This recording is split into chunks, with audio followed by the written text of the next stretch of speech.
nama saya Glenn Saputra.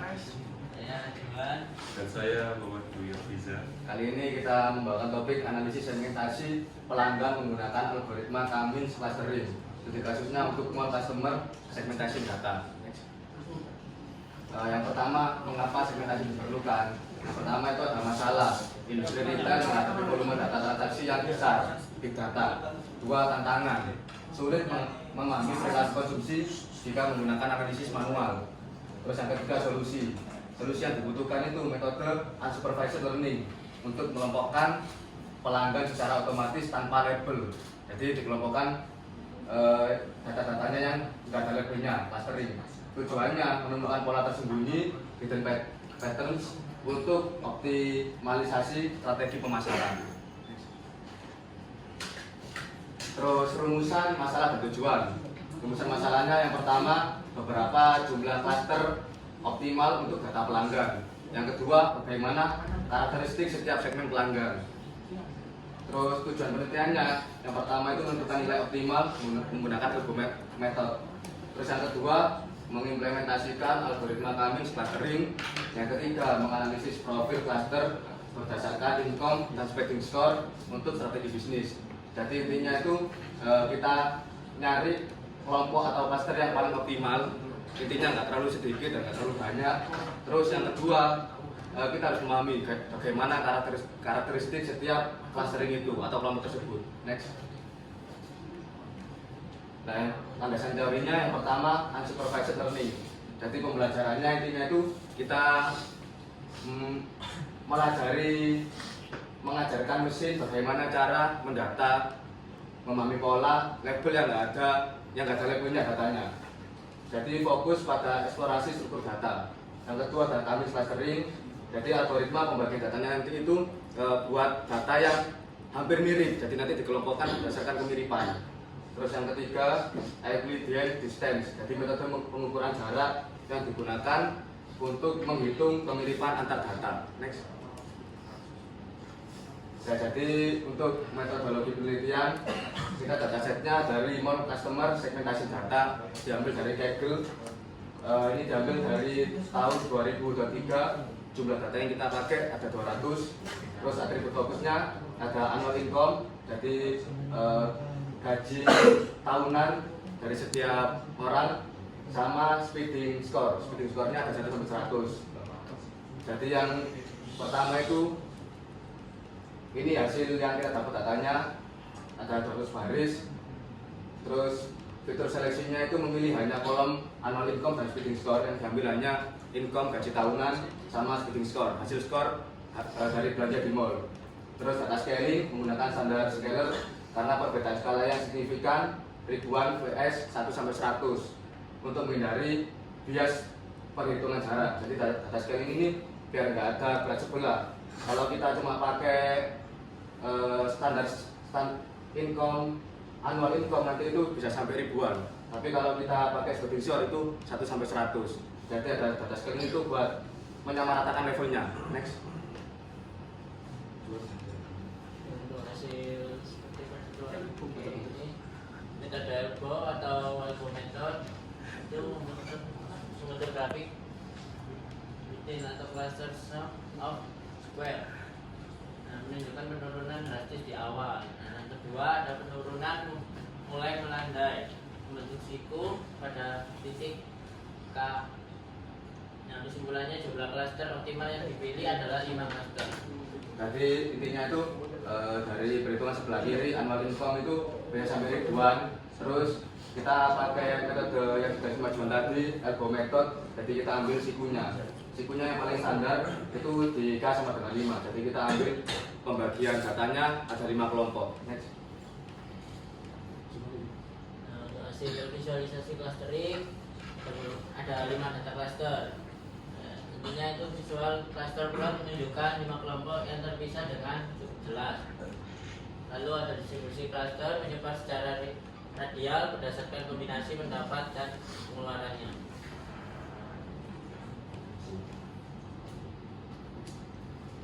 Nah, di sini ada analisis profil clusternya. Nah, di sini kan ada 5 cluster, dari cluster 0 sampai cluster 5. Cluster 4 Nah di sini ada jumlahnya dari cluster 0 itu ada jumlahnya ada 35, terus rata-rata income-nya itu 86,54, rata-rata spending-nya itu 19,34. Nah di sini hati-hati karena potensinya tinggi, karena pengeluarannya tinggi. Yang cluster 1 ini ada jumlah anggotanya itu 9, terus rata-rata income-nya itu 26,30, terus rata-rata spending-nya itu sekitar 20,91, yaitu ibaratkan hemat. Nah, yang cluster 2 ini ada jumlahnya 48, rata-rata income-nya 55,22, terus rata-rata spending-nya itu 49,56, yaitu dalam nama spending-nya itu standar. Terus yang cluster 3 ada jumlahnya 22, terus rata-rata income-nya 25,74, terus rata-rata spending-nya itu 79,36, tapi segmentasinya itu impulsif atau sensitif harga. Yang terakhir ini cluster 4. Jumlah anggotanya itu ada 56. Nah, itu rata-rata income-nya 86,54, tapi rata-rata spending score-nya itu 82. Nah, nama skemanya itu loyal jadi VIP. Jadi intinya itu rata-rata income, rata-rata gajinya per tahun itu yang di cluster 0 itu 86. Masuknya itu tinggi, tapi rata-rata spending score-nya itu skor dari pembelian di mall itu rendah, cuma 19,34. Nama segmennya ini hati-hati, ibaratnya itu kayak orang yang gajinya besar tapi dia hemat, nggak beli-beli. Terus di cluster 1 itu gajinya dikit, 26,30, terus pembeliannya juga dikit skornya, cuma 20,91. Jadi itu tipe orang yang gajinya dikit juga hemat. Terus yang cluster 2 rata-rata income-nya 55,22 sama rata-rata spending skornya 49,56. Maksudnya standar, kayak gajinya standar, terus dia pengeluarannya juga standar, normal. Cluster yang ketiga gajinya sedikit tapi rata-rata spending skornya hasil pembeliannya, skor pembeliannya itu besar. Jadi inklusif sensitif harga. Maksudnya sensitif harga ini tandanya kalau kita ngejualnya di mall itu pas diskon-diskon, dia itu pasti ngebelinya banyak. Terus klaster keempat gajinya tinggi juga, spending skornya juga tinggi. Kayak dia itu gajinya tinggi, terus pembelian di mall juga tinggi. Itu loyal, orang-orang target yang atas, target utamanya. Nah, di sini ada interpretasi bisnis dan strategi, yaitu interpretasi karakter berdasarkan Android-nya, yaitu yang tadi dijelaskan sama Gilang, cluster loyal VIP itu income dan spending-nya itu sama-sama tinggi, strateginya itu layanan eksklusif. Terus yang cluster 0 itu hati-hati, yang dimana gajinya tinggi terus tapi spending-nya itu rendah, jadi kayak punya daya beli yang tinggi tapi tidak belanja. Nah itu strateginya itu rayu dengan value yang jangka panjang. Terus yang cluster 3 itu impulsif, belanja tinggi meskipun income rendah. Nah itu strateginya itu promo cepat atau flash sale dan cicilan.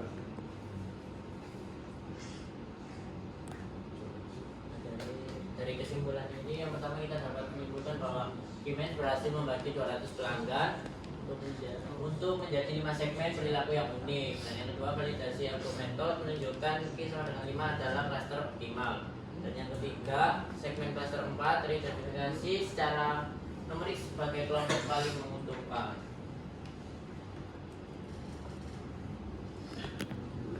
Nah, saran dan rekomendasinya itu dari yang pertama itu rekomendasi bisnisnya, yaitu alokasikan budgetnya pemasaran premium untuk mempertahankan cluster 4 atau yang tadi VIP atau loyal. Terus yang kedua menggunakan diskon maskal.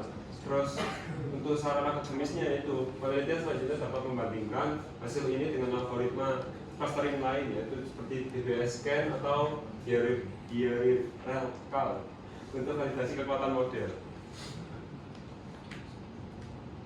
Nah, Oke, nama saya Bima Nurkarnain, terus kantor RPM 54 izin bertanya. Jadi, apa tujuan utama penelitian segmentasi pelanggan pada data mal customer segmentation? Izin menjawab Mas Dimas. Jadi tujuan utamanya kita clustering tadi itu tujuannya itu analoginya kayak gini. Semisal kita membagi ya, setiap di mall ini yang belanja itu tipe orang yang kayak gimana, nanti kita bagi. Jadi kan tadi udah dibagi jadi 5, mulai yang jadi bayarannya besar, hemat, bayarannya besar, boros, bayarannya kecil, hemat, bayarannya kecil, boros, sama standar. Jadi semisal analoginya kita mau ngasih promo HP baru keluar kan ada promonya, itu kita nggak salah target kayak yang gajinya besar tapi hemat, kita targetnya ke, mumpung ada promo pasti kita targetnya ke yang gajinya kecil tapi pengeluarannya besar, sama yang ke gajinya besar juga pengeluarannya besar. Jadi targetnya itu ke nggak salah-sasaran intinya. Mungkin itu aja bisa diterima sama Mas Dimas. Ya, dimengerti. Terima kasih. Belum. Perkenalkan, nama saya Bima, NPM 231267. Berdasarkan tadi hasil elbow method, berapakah jumlah clustering yang paling optimal dan mengapa jumlah itu dipilih? Untuk mengenai berdasarkan hasil angka untuk elbow-nya di sini jelaskan itu. Nah ini kan dari jumlah yang atas ini pendapatannya itu besar. Nah terus yang pada habis itu turun karena jumlah clusternya itu gak besar. Jadi kan namanya elbow kan namanya sikut toh. Nah itu diambil tengah-tengahnya itu 45. Jadi intinya kalau kita bagi lagi sampai 10, nanti itu penentuan jumlahnya itu yang sebelah kiri itu juga dikit. Jadi isinya cuma satu kelompok, isinya cuma 1 orang. Ini tengah-tengahnya 5. Kalau kita geser ke kanan itu enggak mempengaruhi banyak perubahannya. Jadi kita ambil 5 kelompok dengan pembagian di setiap kelompoknya itu enggak dikit juga enggak terlalu banyak. Pas di tengah-tengah. Jadi terima Mas. Iya, terima kasih. Sama-sama. Izin bertanya Mas, saya Gunawan NPM 23120023. Yang saya tanyakan adalah mengapa proses data scaling diperlukan sebelum menerapkan algoritma demand? Mohon dijawab, terima kasih. Jadi izin menjawab ya Mas Gun. Siap. Untuk scaling data ini sangat penting karena terdapat perbedaan yang sangat signifikan seperti atribut yang berfokus pada annual income dan spending score. Nah, untuk data scalingnya menggunakan random scaler karena perbedaan skala yang signifikan, yaitu seperti angka 1 sampai 100 untuk menghindari bias perhitungan jarak. Sekian dari kelompok kami. Mohon maaf bila ada salah kata. Terima kasih. Wassalamualaikum warahmatullahi wabarakatuh. Waalaikumsalam warahmatullahi wabarakatuh.